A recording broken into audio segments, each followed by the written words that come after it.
Hello guys, welcome back to my YouTube channel. JCERT द्वारा आयोजित project rail का exam होता है मंथली बेसिस पे। उसी का पेपर एनालाइज करेंगे। ये क्लास 10 के लिए है और सब्जेक्ट है एसएसटी। चलिए शुरू करते हैं। पहला प्रश्न यह है कि काजीरंगा राष्ट्रीय उद्यान किस राज्य में स्थित है? सही उत्तर हो जाएगा असम। ठीक है, तो काजीरंगा राष्ट्रीय उद्यान असम राज्य में स्थित है। यह एक सींग वाले गैंडे के लिए विश्व प्रसिद्ध है। ठीक है, नेक्स्ट क्वेश्चन देखते हैं। भारत में वन को कितने वर्गों में बांटा गया है? तो भारत में वन को 4 वर्गों में बांटा गया है। कितने वर्गों में? 4 वर्ग में। यह है आरक्षित वन, संरक्षित वन, अवर्गीकृत वन और अन्य वन क्षेत्र। ठीक है, संघवाद क्या है? नेक्स्ट क्वेश्चन है, संघवाद क्या है? तो ये देखिए, संघवाद क्या है? देखिए, संघवाद ऐसी शासन व्यवस्था है जिसमें सत्ता केंद्र और राज्यों के बीच विभाजित होती है। ठीक है, यानी किसी एक पर ये डिपेंडेंट नहीं होता है। संघवाद में सरकार कौन कौन चलाती है? केंद्र सरकार और राज्य सरकार।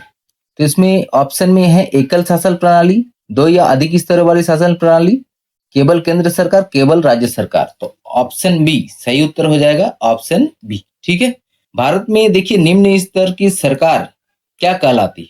ये संसद, नगर पालिका, स्थानीय सरकार, राज्य सरकार।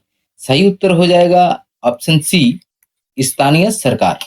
असहयोग आंदोलन कब शुरू हुआ था? तो सही उत्तर हो जाएगा ऑप्शन बी, 1920।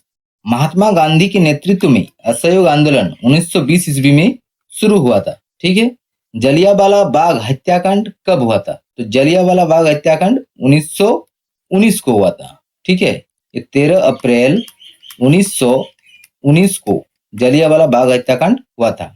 नेक्स्ट क्वेश्चन है, रॉलेट एक्ट क्या है? तो रॉलेट एक्ट 1919 में अंग्रेजी द्वारा बनाया गया एक दमनकारी कानून था। इसके अंतर्गत बिना मुकदमा चलाए किसी को गिरफ्तार किया जा सकता था। रॉलेट एक्ट के अंतर्गत प्रेस और अभिव्यक्ति की स्वतंत्रता पर रोक लगाई गई थी।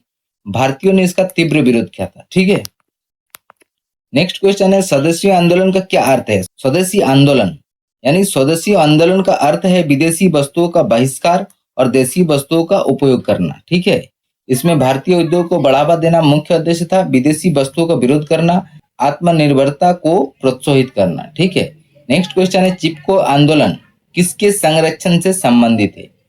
तो चिपको आंदोलन वनों यानी कि पेड़ों, ठीक है, के संरक्षण से संबंधित है। चिपको आंदोलन के जनक किसे बोला जाता है? सुंदरलाल बहुगुणा। ठीक है, किसे बोला जाता है? सुंदरलाल बहुगुणा। इस आंदोलन में लोग पेड़ों से चिपक जाते थे ताकि उन्हें काटा ना जा सके। इसका उद्देश्य पर्यावरण और जंगलों की रक्षा करना था। नेक्स्ट क्वेश्चन है, प्राथमिक क्षेत्र किसे कहा जाता है? वह क्षेत्र जिनमें प्राकृतिक संसाधनों से सीधे वस्तुओं का उत्पादन होता है। ठीक है, यानी कि प्राकृतिक संसाधनों से सीधे वस्तु का उत्पादन करता है, उसे प्राथमिक क्षेत्र कहलाता है। जैसे कि कृषि हो गया, मत्स्य पालन, पशुपालन, खनन, ये प्राथमिक क्षेत्र के उदाहरण है और प्राथमिक क्षेत्र को अर्थव्यवस्था का आधार माना जाता है। तृतीय क्षेत्र अन्य क्षेत्रों से कैसे भिन्न है? ठीक है, तो तृतीय क्षेत्र में वस्तु को उत्पादन नहीं होता बल्कि सेवाएं प्रदान करता है। प्राथमिक क्षेत्र में क्या होता है कि प्राकृतिक संसाधनों से उत्पादन किया जाता है, द्वितीय क्षेत्र में वस्तु का निर्माण होता है और तृतीय क्षेत्र में सेवाएं प्रदान किया जाता है। नेक्स्ट क्वेश्चन है, असहयोग आंदोलन के कारण एवं परिणाम बताइए। ठीक है, तो असहयोग आंदोलन के क्या क्या कारण थे? ये रॉलेट एक्ट का विरोध में किया गया था, जलियांवाला बाग हत्याकांड हुआ था, इससे पहले अंग्रेजी शासन को दमनकारी नीतियां के विरुद्ध ये असहयोग आंदोलन चलाया गया था और खिलाफत आंदोलन का समर्थन किया गया था। इसके परिणाम क्या क्या हुए? राष्ट्रीय आंदोलन को नई दिशा मिली, विदेशी वस्तुओं की बहिष्कार बढ़ा, लोगों में राष्ट्रीय चेतना का विकास हुआ, स्वतंत्रता आंदोलन को जन आंदोलन का स्वरूप मिला। चलिए हम लोग क्विक रिवीजन कर लेते हैं।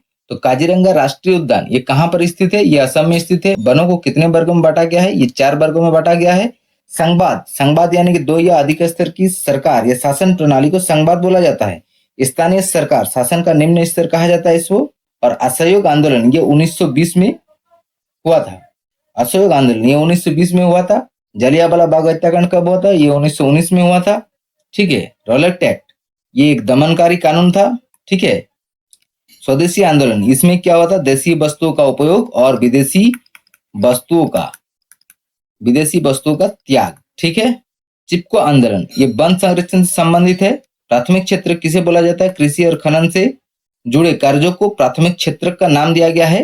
तिथिक क्षेत्र यानी सेवाएं, ये सर्विस बेस्ड होता है। अशोक आंदोलन के कारण एवं परिणाम हम लोग जाने। तो आई होप आपको ये वीडियो अच्छा लगा होगा। अगर वीडियो अच्छा लगे तो वीडियो को लाइक करें, चैनल को सब्सक्राइब करें। तब तक के लिए धन्यवाद।